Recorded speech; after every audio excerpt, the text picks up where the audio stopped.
So these are flying termites, or Tsiswa in Luhya, Ngwen in Doluo. Very popular in Western Kenya. I grew up with this. They're attracted to the light, so that's how we catch them. Very crunchy, as you can see. Very crunchy. And great for breakfast, by the way. Oh my God, so good. Some ugali.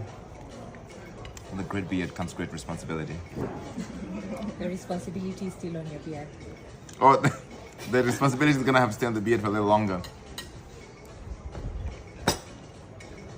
Oh my God. So good.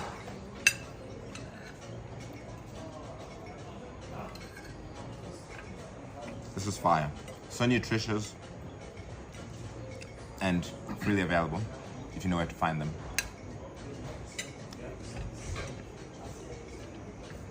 Nice. A few moments later.